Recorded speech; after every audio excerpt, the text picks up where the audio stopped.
Hey y'all.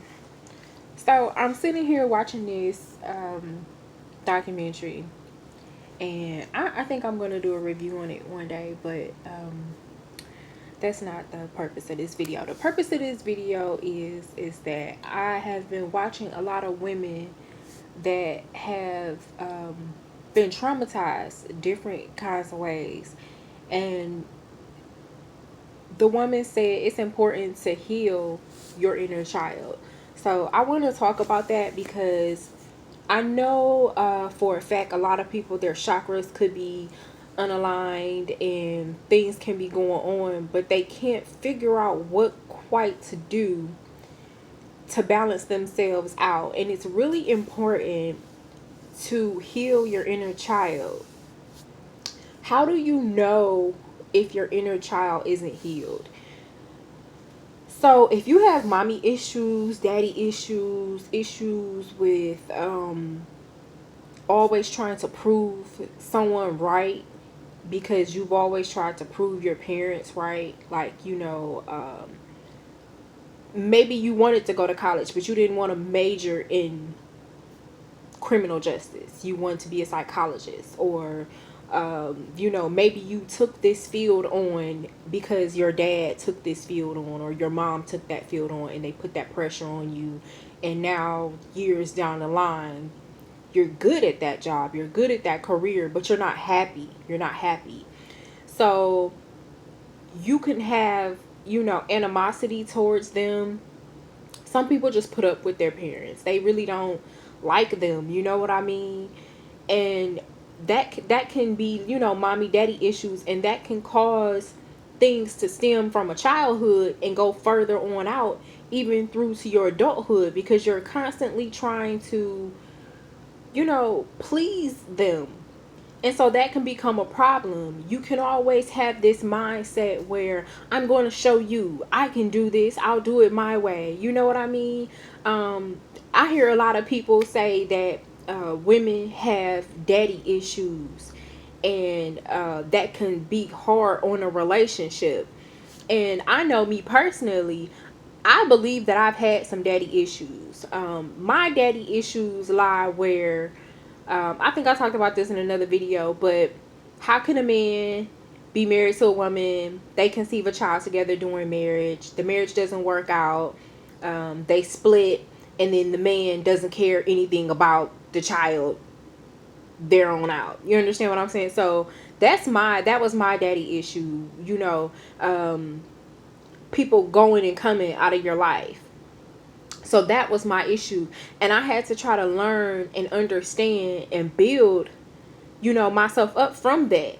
So some women do have daddy issues, some men have mommy and daddy issues, where when they talk to a woman, if that woman exudes anything that their mother did or does, they take it out on the person that they're in a relationship with, because they can't take it out on their parent.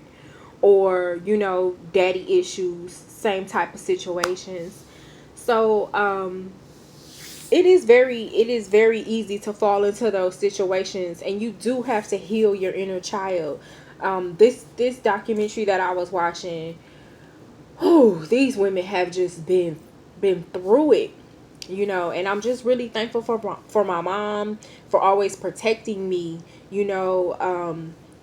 Like I said, my mom was a single mother, but she dated, when I got old enough for her to date. She dated, but she never left me alone with no man, or anything like that.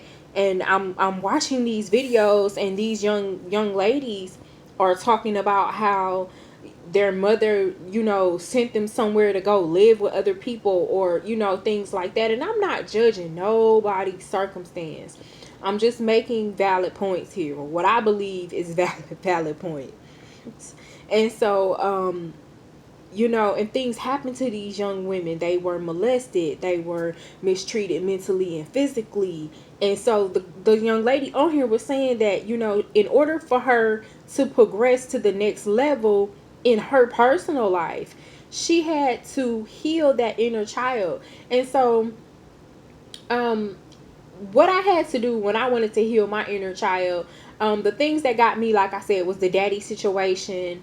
I was exposed to a lot of things as a kid that just seemed to be inevitable. You know, when you have when you're the only child, period, and you grow up in a house full of adults, and you know what I'm saying, sometimes the blues music just be playing and it be full of cigarette smoke all in the air and everybody drinking. You gonna see things.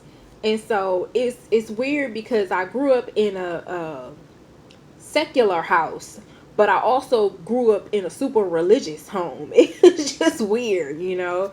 So sometimes when you see things as a kid, you know what they are, you don't know what they are, but you have to heal from those things, because being forced to know more than what you're supposed to know at that age can make you more curious for the next thing and the next thing and the next thing. So I had to heal. I had to heal from that. So the ways that I took time to heal from that was just grounding myself through crystal stones, medications, not medications, meditations,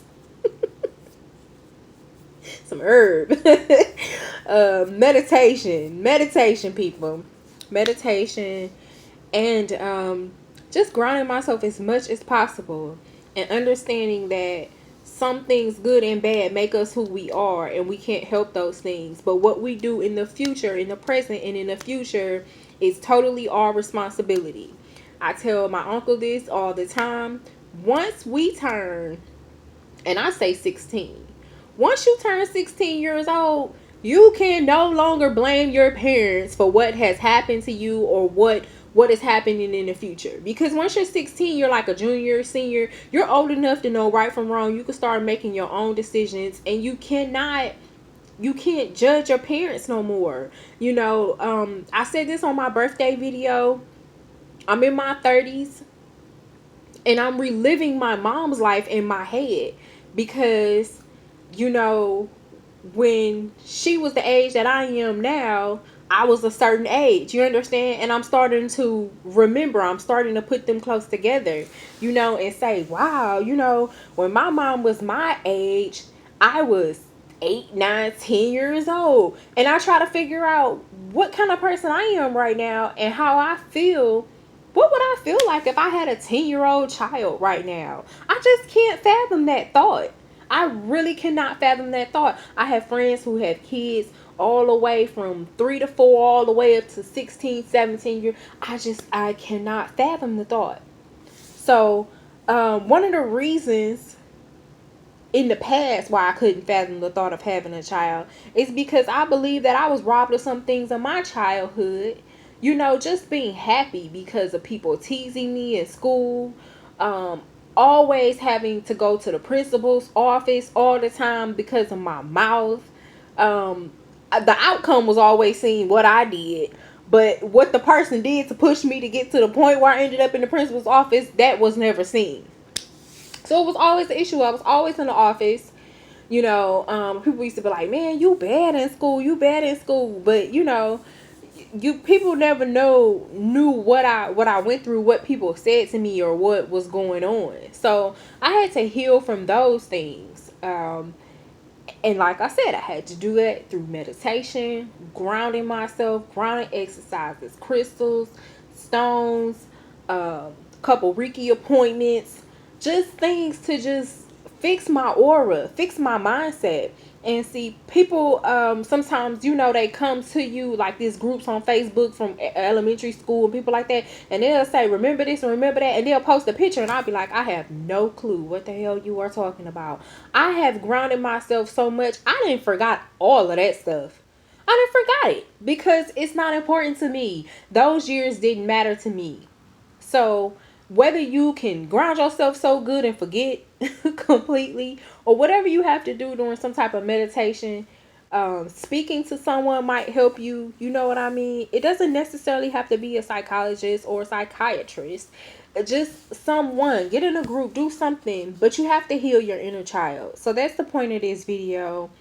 I'm pretty sure it's some things I left out, but do whatever you can to heal yourself, because you only get one life in this realm. So go ahead and do what you have to do to ground yourself, and forgive and understand that things can get better once you forgive and forget the things that happened in the past and spend every day of your life trying to build a new you. Peace and blessings.